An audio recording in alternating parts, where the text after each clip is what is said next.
Yeah. So the North Atlantic Conference is schools from currently schools from New York, Vermont, and Maine.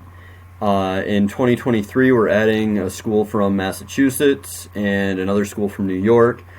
So it's 14 schools. On a soccer side, there's an East-West division. Top 4 teams from each division make the playoffs. There's going to be some changes that come in over the next couple of years with us expanding to 14 teams. What those changes are is still being decided.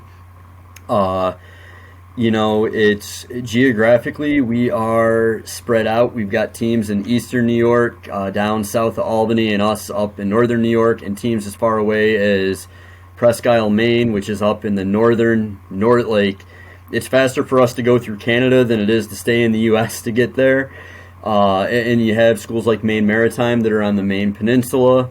So we're absolutely geographically spread out, maybe not quite to the extent of like a UAA, but it covers a pretty wide range. And there were schools in New Hampshire that were in this conference prior to this. So, it's the thing that I like about it is it's a competitive group of schools. And I think as you look across the board, I think really the top 4 or 5 schools on each side are competitive and capable of winning the conference title every year. And that makes for some awesome games, it's fun. Like, every game matters, and you're out there, and your players are giving everything they've got, which is what you want. There's no, it's not like one team is guaranteed to win it at the outset of the season. It is, traditionally it's a one-bid conference. We're not like the NESCAC where, half the league gets into the to the NCAA tournament, but that's okay. I think while it makes it tough, there is good quality soccer being played, and it's been an enjoyable experience for us. When we first joined our first year in the league, we were the 5 seed in the postseason, and we lost 1-0 in the conference final.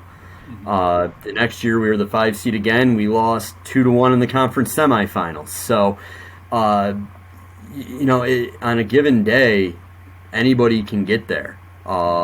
This past year actually was one of the first years that the 1 seed actually won the conference title since we've been in. I think it's the first year they've won it since we've been in. So yeah, geographically it presents some challenges, but it's schools that are at a similar level. A lot of us play really good quality opponents in our non-conference. The main schools play a number of the NESCAC schools. We play the New York schools. We play a lot of the Liberty League schools. So we're all prepping against the same sort of teams. And it's been a really good fit for us as a college athletic department. From a soccer perspective, I've really enjoyed getting to know a lot of the coaches in the league. And the other cool thing, again, it goes back to the student-athlete experience. How many of our kids in our program would have a chance to travel to northern Maine or eastern Maine in the fall, going through the green and white mountains in Vermont and New Hampshire, and seeing what that landscape looks like in the beginning of October? Like that, stunning, that's not I something. Bet. Stunning. What's must be stunning to play up there in awesome. October.